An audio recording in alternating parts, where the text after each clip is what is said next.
Je lirai dans Jean 10, du verset 1 au verset 10. En vérité, je vous le dis, celui qui n'entre pas dans l'enclos des brebis par la porte, mais s'y introduit par un autre endroit, est un voleur et un brigand. Mais celui qui entre par la porte est le berger des brebis. Le gardien lui ouvre et les brebis écoutent sa voix. Il appelle par leur nom les brebis qui lui appartiennent et il les conduit dehors.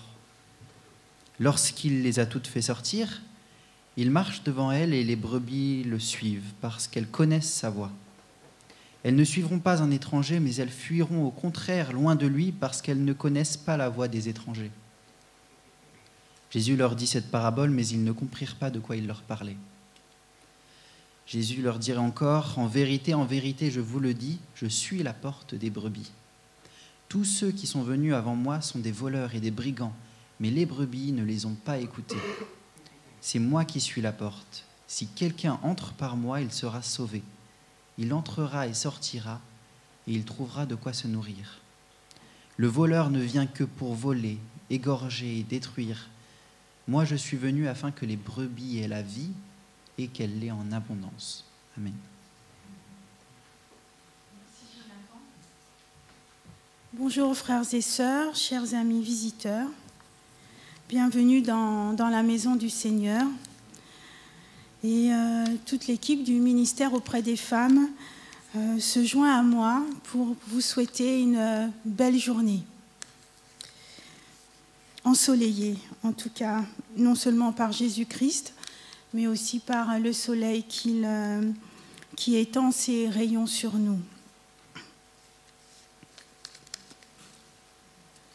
Faire de Jésus le berger de notre âme. Vous êtes-vous déjà mis dans la peau d'un mouton? Souvent, pour les enfants, pour les amuser, on fait des bêts. Ou même, avez-vous essayé d'imaginer les pensées d'un mouton? Ou alors, son absence de pensée? À bien y réfléchir, ce n'est pas une chose naturelle. Et quand on compare un individu à un mouton, c'est souvent négatif. Par exemple, il y a des expressions d'usage courantes telles que « suivre comme un mouton de panurge ». Les journalistes aiment à utiliser cette expression. On la voit souvent dans la presse écrite. Alors, quand on dit « suivre comme un mouton de panurge », alors là, on a tout dit. Cette expression se dit que de ceux qui suivent le mouvement sans se poser de questions. L'essentiel étant de rester dans le troupeau, de ne pas se distinguer. C'est souvent employé pour la foule, pour des fois des foules de supporters de football, ou alors des adolescents qui restent tout le temps entre eux. Enfin, c'est souvent dans tous les cas négatif. Alors je me suis interrogée, Jésus le bon berger, est-ce que moi je serai un mouton? L'un des premiers textes que nous affectionnons dans la Bible est le psaume 23, où David, lui qui est un berger, proclame avec hardiesse qu'il est un mouton. L'Éternel est mon berger. Intéressant, n'est-ce pas? L'Éternel est mon berger, je ne manquerai de rien. Est-ce que vous voulez répéter avec moi ce verset si cher à nos âmes? L'Éternel est mon berger, je ne manquerai de rien. Oui, l'Éternel est notre berger, nous ne manquerons de rien. Continuez de répéter avec moi. Il me conduit dans de verts pâturages. Il me conduit dans de verts pâturages. Je pense également à un passage du psaume 100 que nous avons lu tout à l'heure avec Lucienne, mais que je vous invite à reprendre avec moi, à prendre ensemble le psaume 100. que nous connaissons sans doute par cœur, c'est peut-être même pas la peine. Alors je voulais dire le verset 3. On peut le dire ensemble. C'est lui qui nous a fait et nous lui appartenons. Nous sommes son peuple et le troupeau de son pâturage. Et le troupeau de son pâturage. Eh bien, c'est vrai, nous sommes des moutons. C'est vrai.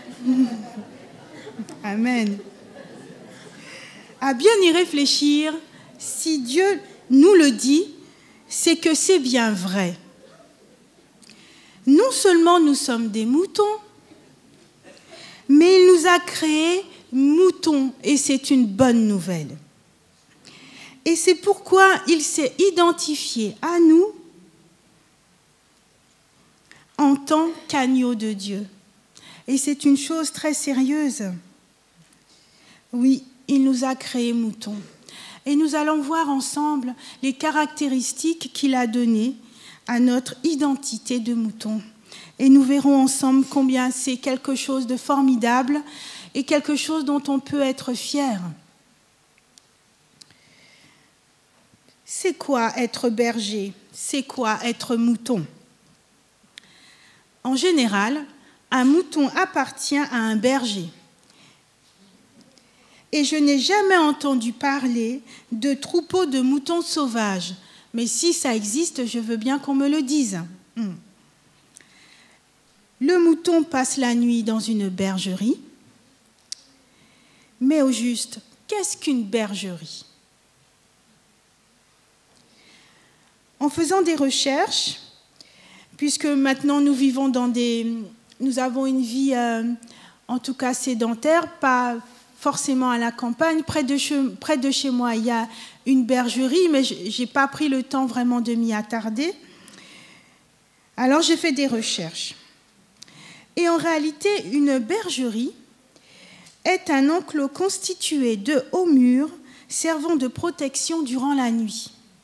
Cela, je ne vous l'apprends pas. Mais c'est un enclos exposé au vent et aux intempéries. Et moi, avant de faire des recherches, j'avais bêtement imaginé qu'une bergerie avait quand même un abri. Finalement, il n'y en a pas. C'est simplement un enclos. Il n'y a pas de toit au-dessus de la bergerie. Par ailleurs, j'ai appris que cet endroit n'est pas le plus propre du monde. Pourquoi? Parce que les animaux y sont parqués et le sol est jonché d'excréments. Les brebis ne peuvent donc pas s'y coucher, sinon elles souilleraient leur fourrure de laine. Étonnant, je ne pensais pas qu'il pouvait en être ainsi. Jésus me dit que je suis un mouton et je commence à me poser des questions. Et je dois vivre dans une bergerie? En résumé, la bergerie est un endroit clos qui protège les animaux, qui protège des animaux sauvages, mais pas des intempéries, et est en définitive bien peu hospitalier, si ce n'est la présence du berger qui en garde la porte. Le mouton, deuxième et troisième élément. D'abord, il a un berger, il appartient à un berger. Ensuite, il passe la nuit dans une bergerie. Ensuite, il est conduit. Il n'est pas dirigé, il est conduit.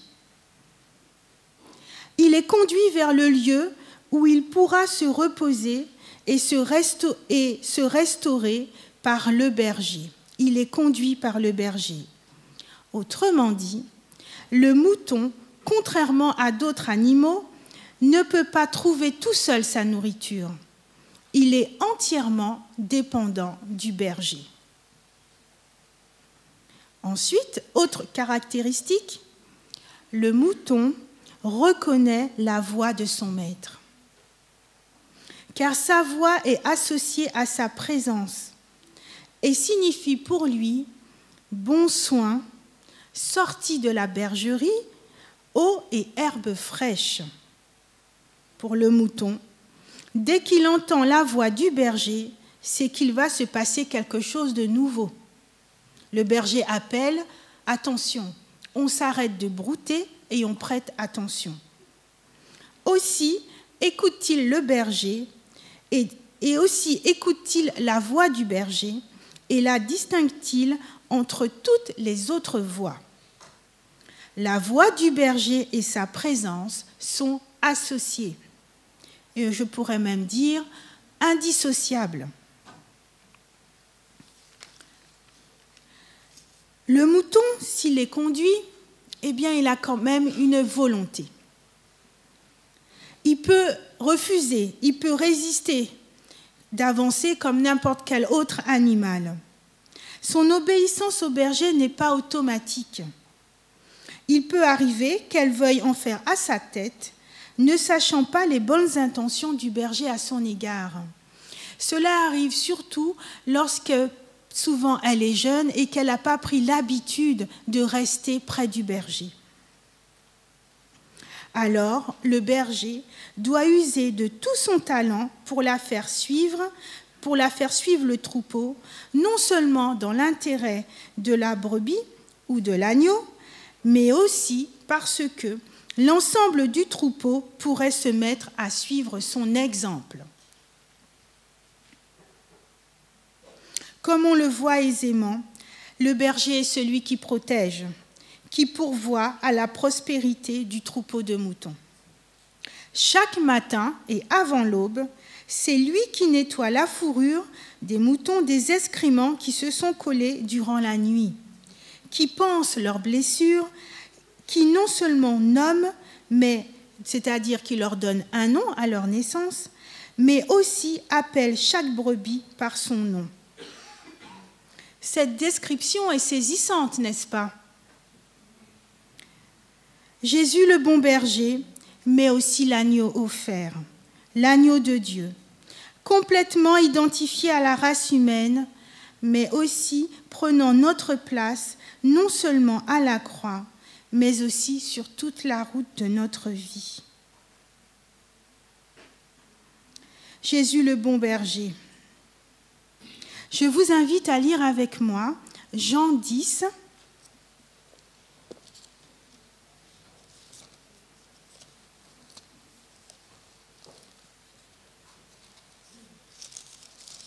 à partir du verset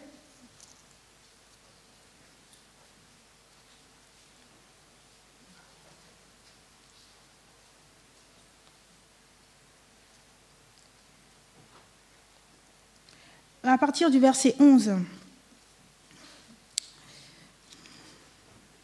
Cette fois-ci, ce n'est plus la brebis qui parle. Dans le psaume 23, c'est la brebis qui parle, personnifiée par David, qui dit « L'Éternel est mon berger ». Et c'est donc une pensée de brebis de Dieu qui parle.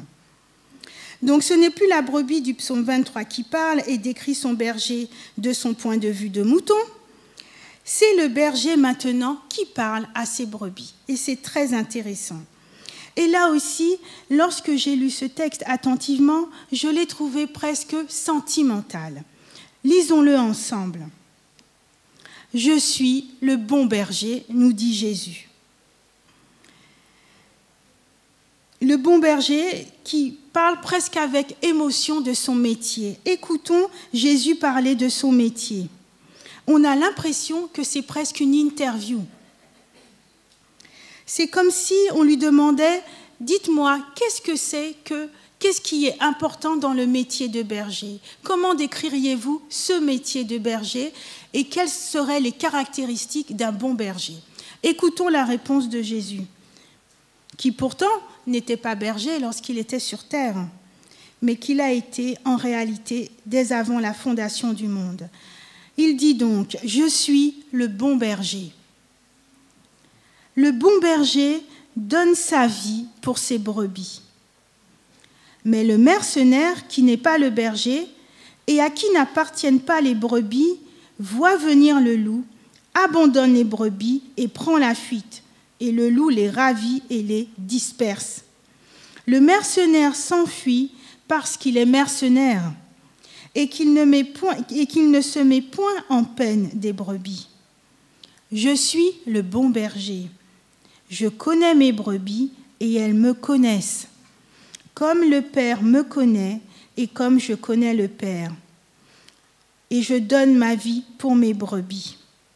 J'ai encore d'autres brebis qui ne sont pas de cette bergerie. Celles-là, il faut que je les amène. Elles entendront ma voix et il y aura un seul troupeau, un seul berger. Le Père m'aime parce que je donne ma vie afin de la reprendre. Personne ne me l'ôte, mais je la donne de moi-même. J'ai le pouvoir de la donner et j'ai le pouvoir de la reprendre. Tel est l'ordre que j'ai reçu de mon Père. Amen. Jésus est là à répondre aux questions sur ce qu'est-ce qu'un bon berger. Dans ce court passage, il dit au moins 3 fois qu'il donne sa vie, que le bon berger donne sa vie. Autrement dit, il est entièrement dévoué, entièrement consacré aux bons soins pour ses brebis. Il décrit sa journée dans un autre passage. Au début du chapitre 10, il dit encore «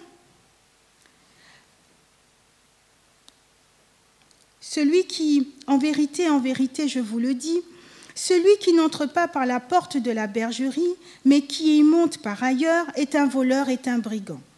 Mais celui qui entre par la porte est le berger des brebis.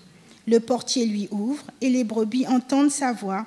Il les appelle par leur nom, il appelle par leur nom les brebis qui lui appartiennent et il les conduit dehors. » Il continue à décrire sa journée.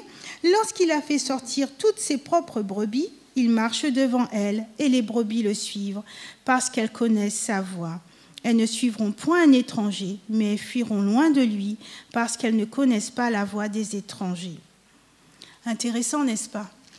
Si une personne voulait savoir quels étaient les tenants et aboutissants du métier de berger, il suffirait pour lui, et nous pourrions le conseiller, de lire tout simplement le chapitre 10 du livre de Jean. Tout y est parfaitement décrit. Tout y est parfaitement décrit. Jésus fait ressortir les qualités de son travail en prenant bien soin de distinguer la différence qu'il existe entre un bon berger et un mauvais berger qu'il appelle mercenaire. Il donne sa vie pour ses brebis. Suivre Jésus est en réalité être conduit par Jésus. Évidemment, pour cela, il faut accepter la réalité de notre condition. Autrement dit, être incapable de nous nourrir nous-mêmes, de nous diriger nous-mêmes. Et cela est une chose difficile parce qu'elle demande une réelle prise de conscience.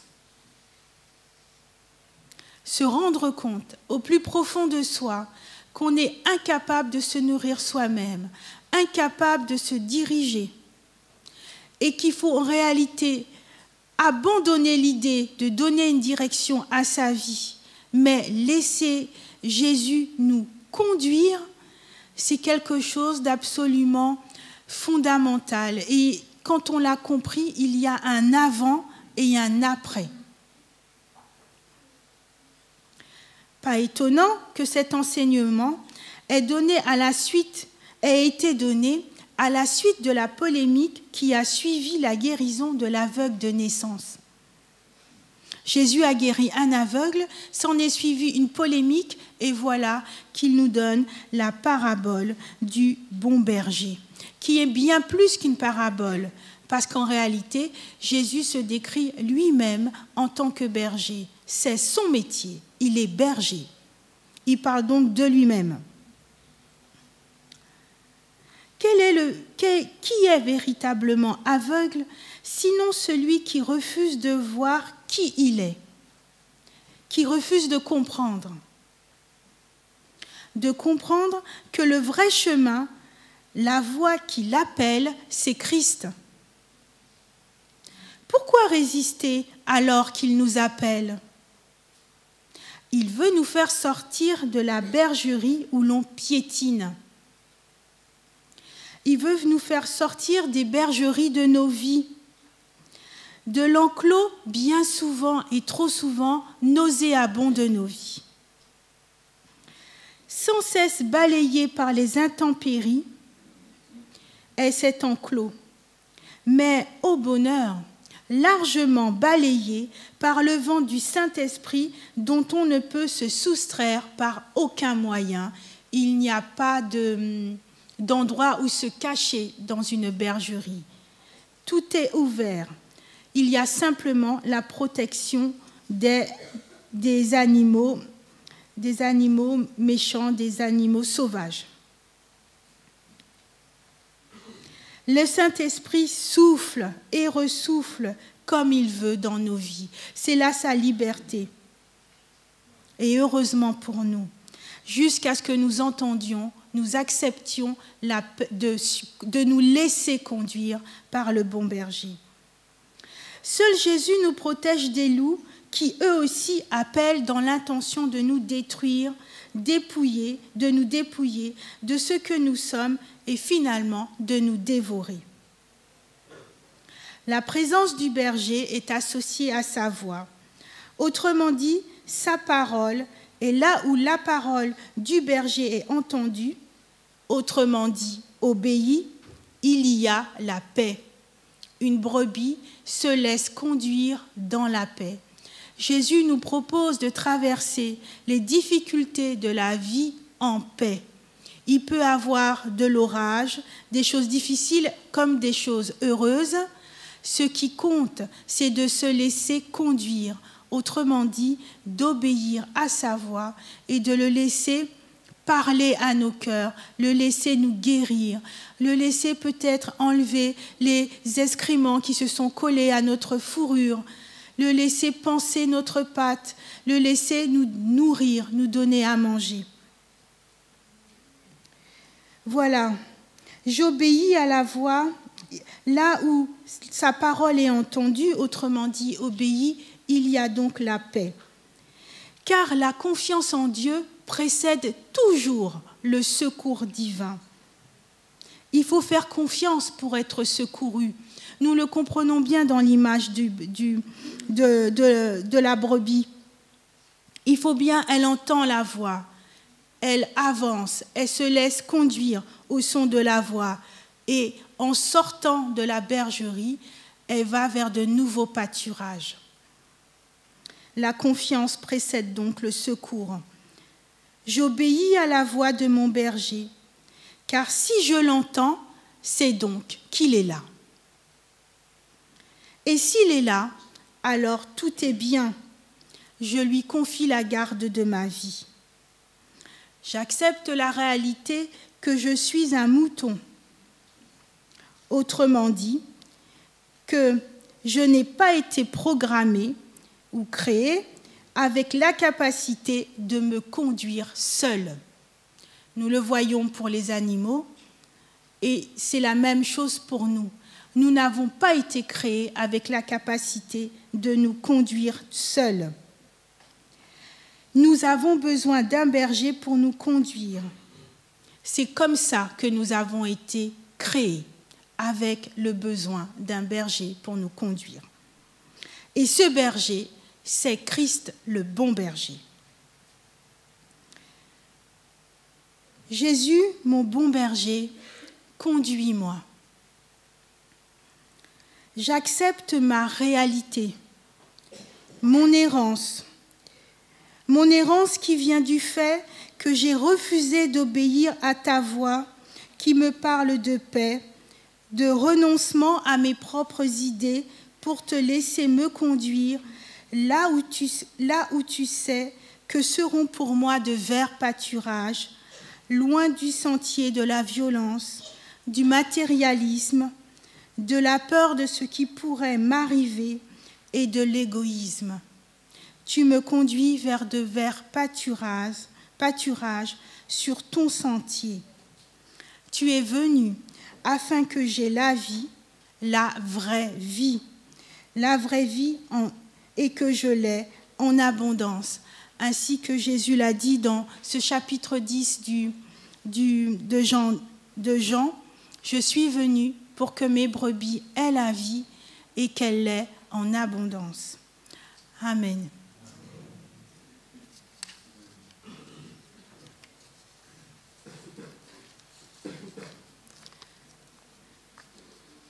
Je vais demander à Ruben Élisée de venir auprès de moi.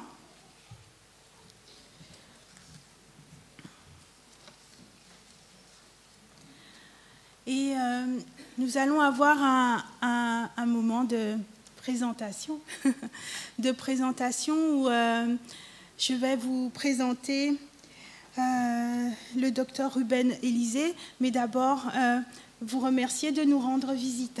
Merci à toi de m'avoir invité. Voilà. Je crois que tu es venu avec ta famille également. Il y a un papa et maman qui sont assis là. S'ils pouvaient se mettre debout, ou même lever la main. Bonjour et bienvenue dans notre chère église de Strasbourg.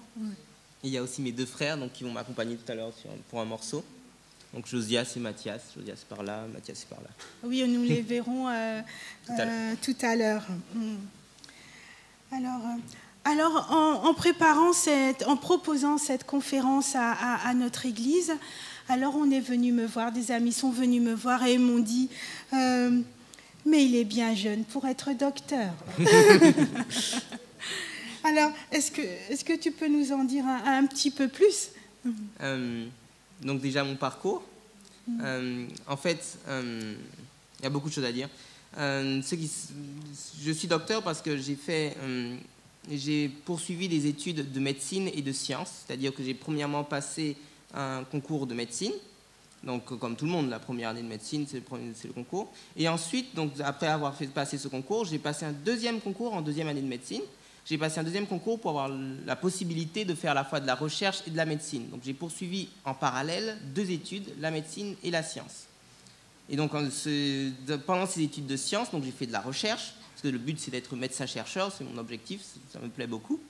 Et donc, pendant ces travaux de recherche, j'ai travaillé à l'Institut Pasteur principalement, j'ai aussi fait Gustave Roussy.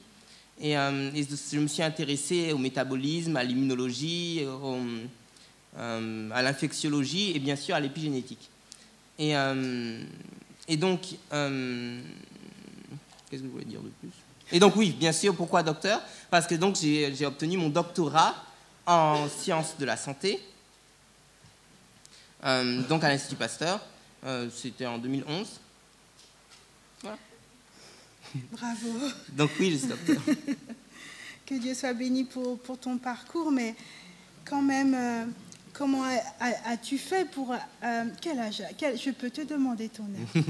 Oui, donc j'ai 24 ans. Tu as 24 ans. J'ai obtenu mon doctorat à 21 ans et j'ai passé mon bac à 14 ans. Ah. Voilà, ça explique. Ceci explique cela. Et donc pourquoi est-ce que j'ai passé mon bac à 14 ans? C'est parce que j'ai fait une instruction à domicile, c'est-à-dire j'ai eu l'école à la maison, je ne suis pas allé à l'école traditionnelle. Et c'est mes parents qui ont fait mon instruction. Et donc parce qu'ils voulaient appliquer les conseils d'Ellen White, bien sûr. Et donc ils ont aussi fait que je sois végétalien. C'est peut-être aussi pour ça que je suis très intéressé par le domaine de la santé. Voilà. Merci. Eh bien, écoute, tant de talent. En tout cas, merci aux parents pour... même s'ils ne nous répondent pas là, mais qui sont pour le témoignage qu'ils donnent. Que je suis certaine que certains parmi vous ont eu ce même privilège d'avoir leurs parents qui les enseignent à la maison. Ce n'est pas toujours possible. Bien entendu, c'est idéal, mais chaque vie est unique et Dieu compose avec les matériaux de nos vies et nous sommes tout à fait heureux et enchantés de ce témoignage. Et pour tous ceux qui ne peuvent pas en faire autant, eh bien, nous faisons les devoirs de nos enfants avec eux. Voilà. Ça, au moins, tout le monde peut le faire. Alors, je sais que tu voulais faire un petit cadeau à l'église en proposant avec tes frères un morceau musical. Alors, la technique est censée l'afficher. C'est ça? Tu as pu leur donner? Tu ne me l'as pas envoyé? Si, je te l'ai envoyé. Alors, je n'ai pas reçu. Tant pis. Mais Donc j'ai pas c'est réussi. un morceau donc, Ouais. qui est en cantique anglais, un ancien cantique adventiste, et donc qui parle de la joie du retour de Jésus. Ah, quand verrai-je Jésus sur les nuées des cieux, quand je l'entendrai-je les trompettes, etc. Donc vous allez voir qu'il y a plusieurs aspects, mais bon, c'est dommage, il n'y a pas la strophe, mais c'est pas grave. Voilà. Donc, 2 mots peut-être sur la réunion de cet après-midi. Oui, je te laisse. Ouais, je vais dire juste 2 mots pour avoir une idée quand même de ce dont on va parler cet après-midi, parce que le mot épigénétique ne veut pas forcément dire grand-chose à tout le monde. Donc l'idée, c'est qu'on va parler de... Vous savez, nous sommes créés par Dieu, n'est-ce pas? Notre sœur nous l'a rappelé plusieurs fois. Donc nous allons voir que dans le programme de l'être humain et du vivant en général, on a longtemps pensé que ce programme était fixe et que le programme génétique, vous avez entendu parler des gènes et de la génétique, que le programme génétique était fixe et que donc nous étions déterminés dès notre naissance. La science et la discipline de l'épigénétique s'intéressent en fait à la modification et la modulation de ce programme. Je n'ai pas le temps de vous expliquer tout le détail, évidemment, parce que sinon ça ne sert à rien de faire une réunion. Mais, donc à la modification et la modulation de ce programme, nous allons voir que donc il y a une bonne nouvelle dans le concept même d'épigénétique et de comment est-ce qu'il se fait et concrètement qu'est-ce que ça change au quotidien. Voilà. Merci. En tout cas, nous avons hâte que cet après-midi, tu puisses nous en dire plus. La réunion est, comme vous le savez, cet après-midi de 15 à 17h30. Et pour les jeunes qui s'intéressent aux questions de parcours s'intéressent aux filières scientifiques, il y aura un temps de discussion avec Ruben Élysée sur le parcours et de témoignage. Ce sera essentiellement du témoignage et un peu plus d'éclairage pour les jeunes, mais aussi pour ceux qui ont envie d'en discuter. Ce sera entre 14h15 et 15h, 3/4 d'heure avant la conférence proprement dite. Vous pourrez lui poser des questions et partager un petit peu et votre expérience. Et lui aussi pourra partager la sienne. C'est un temps de partage informel. Enfin, on le fera ici, mais vous serez tout à fait à l'aise et libre de lui poser les questions sur son parcours professionnel. Donc, oui. Oui, les filières scientifiques et les filières médicales, bien sûr. Vous avez compris que je suis étudiant en médecine. Je suis externe en 6e année de médecine, en plus de la partie donc, scientifique que j'ai faite. D'accord. Merci de ta précision et nous allons donc t'écouter avec tes 2 frères. Merci.